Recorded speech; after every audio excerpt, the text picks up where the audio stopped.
Hello, good morning, ladies and gentlemen. Welcome to your cryptocurrency show.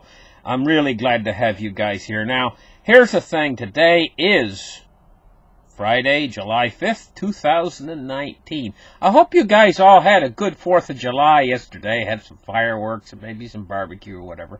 Well, maybe not. I don't know. You might have wanted to just stay home and relax, which is just as good, Anyway, welcome to the show. Let's get started. Let's open up the charts right here. And we're going to do a little update on, a little update on Peter Schiff here. I'm going to tell you, I was talking about Peter Schiff before, and I got the news that he had Bitcoin, after he's such a vehemently against Bitcoin. And, that's his right. If he doesn't want to be for Bitcoin, he wants to be for gold and not for Bitcoin, that's his right. Peter's a good guy, and Peter has got a lot of great information. He's on top of the situation. He's one of the few forecasters out there who actually forecast the crisis before it happened back in 2008, back when everybody out there was saying that there was nothing wrong with the world's economy. And then all of a sudden we had the crisis. Well, Peter was on top of it ahead of time, and he was telling them, but they wouldn't listen, and it's the same way now. They're not listening. He's telling them, they're not listening. They think that the stock market's going to go up forever. They think the economy's going to continue to expand forever, and we're in this economic recovery and all this. Meanwhile, we're heading for a dollar crisis, a huge dollar crisis. He knows it. I know it. He's been telling everybody, and people are not listening. I'd advise him to start listening, but he doesn't like Bitcoin very much. And so I first heard the articles, I thought, hey, you know what, he's got a lot of Bitcoin. No, it turns out he doesn't. It's Bitcoin, I think this Bitcoin that he's only had like $100 worth.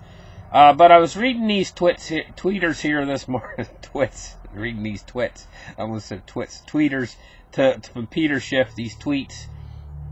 And I'll read a couple of them here. It says, the idea that Bitcoin is just like gold is utter nonsense. Well, I agree. It's not gold. It's different than gold. It doesn't exist in the real world as a tangible item. And gold does. It says, Bitcoin is nothing like gold. He says, it's fool's gold.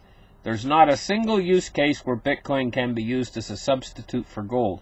Plus, the gold price never falls by more than over 25% in less than 24 hours. Well, he's got a point there. Now, some of these are other tweets are not from him, but they're talking about things that he said and stuff, And here's another one from Peter. He says, I just checked it to get the address. Actually, I only have about $80 worth, but I also have a small amount of Bitcoin Cash and Ether. So he's got all three, evidently. He has Bitcoin Cash and Ether as well as Bitcoin. Good for him, So, reading it up here to the final tweet that he made, he says he's up to $500 worth of cryptocurrency. This is good, because now not only does he have gold, but he's got cryptocurrency too. So when the economic crisis really hits now, I'm glad for Peter that he's got both gold and he's not all in dollars, because Peter's a good guy, and he doesn't need to get hit and lose all of his dollars and not have no Bitcoin, not have no gold or no silver, and when this crisis is coming. So it's good. He's covered. He's got it covered now. $500 worth of cryptocurrency is enough. Even if he didn't have any gold, even if he didn't have any silver, the $500 worth of cryptocurrency would get him through the crisis. So he's all set now, and he's already said that he's going to HODL it. So he's joined the army of us HODLers, and we're all waiting while the dollar goes down the proverbial toilet and swirls around the drain. Let's move on. Let's take a look at cryptocurrency now today. Market capitalization, $319 billion. Let's refresh the page and see which direction it's moving in. 319.3. So it's not moving at all. It's just going along sideways right now. Completely sideways. You want stability? We got stability today. For the first day in a while, we got stability. So we're seeing the prices decline a little bit here on most of the altcoins and Bitcoin itself. It's down 5% on the day. We're looking at $11,186. $11,186. Let's take a look now here at this chart, and we'll back the chart up a little bit. And, you know, let me pull down so you guys can see it better. I'm going to hone in the chart a little bit so you guys can see it better.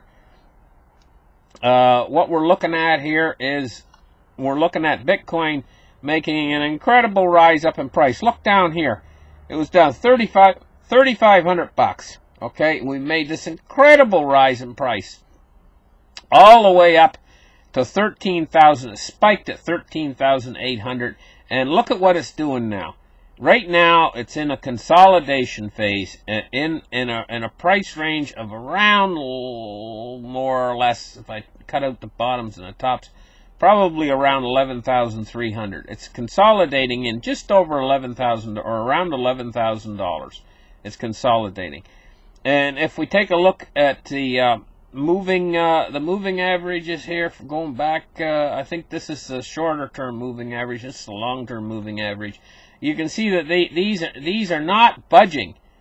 It's slowly going up, and it's still continuing to go up. If we take a look at the long term moving average, and you know, Bitcoin is consolidating right now for another move to the upside. That's what it's doing, in my estimation. That's what I see here. Bitcoin's back in a bull market, and it's consolidating, but we got a problem coming here. We got a huge problem coming here. This is what's going to happen. I'm not going to say 100% sure, but I'm about 90% sure. And when I'm about 90% sure on something, generally it happens that way. So this is what I'm 90% sure of right here. This is what's coming right here. You know? This is what's coming. I don't know if you guys can see what's on the page here, but this is what's coming. You know, okay, I'll click on one of these so you can see. This is what's coming in the next couple weeks. I mean, it's coming fast. This is what's coming, right? So, here's where we're going with all this. Let's take a look. Here's the world's economy right here. This is the world's economy. A Jenga board, right? I'll do a close-up picture. This is the world's economy right now. Okay, so these two forces are going to come together probably in the next few weeks, and the world's economy is going to take a tremendous shaking. It's going to shake. It's going to shake worse than the earthquake that happened yesterday down in California. When a guy was in that earthquake there in California yesterday, and he said he was driving down the road, and he thought there was something wrong with his car because his car was shaking all over the place, you know. But we were a little bit lucky on that earthquake in California. There's a big one coming for California later, but we were a little bit lucky. This didn't turn out to be the big one. It's only 6 point something. You know, each time you move up a magnitude, like from 6 to 7, the earthquake is 10 times larger. Okay? Most people don't know that. Anyway, the world's economy is a Jenga board ready to collapse. It's ready. It's ready to go. Here's another picture of Jenga. You know, it's ready to go. It's going to take a shaking. Now, which way is Bitcoin going to go when this shaking occurs?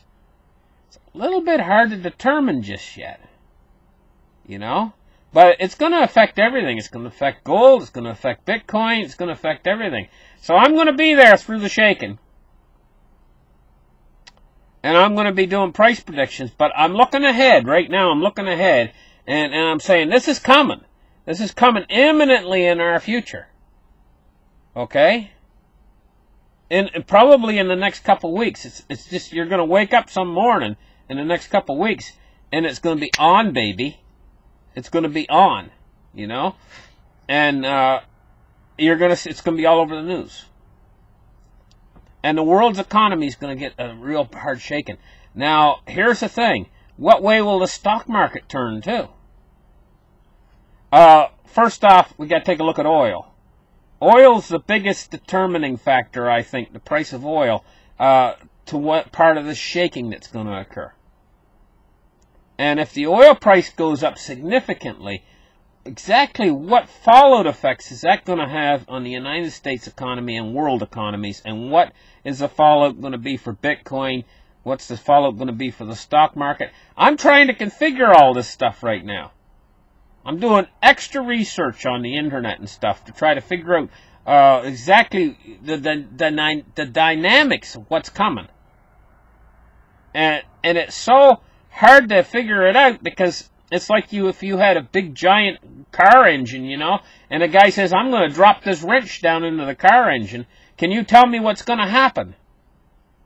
I'm like, well, yeah, after you drop the wrench into the engine, I'll know what's going to happen. But before you drop the wrench into the engine, all I know is you're going to drop the wrench. And that's the way we are right now. But I'm going to be following this story in the upcoming weeks and days because this is going to be the big story.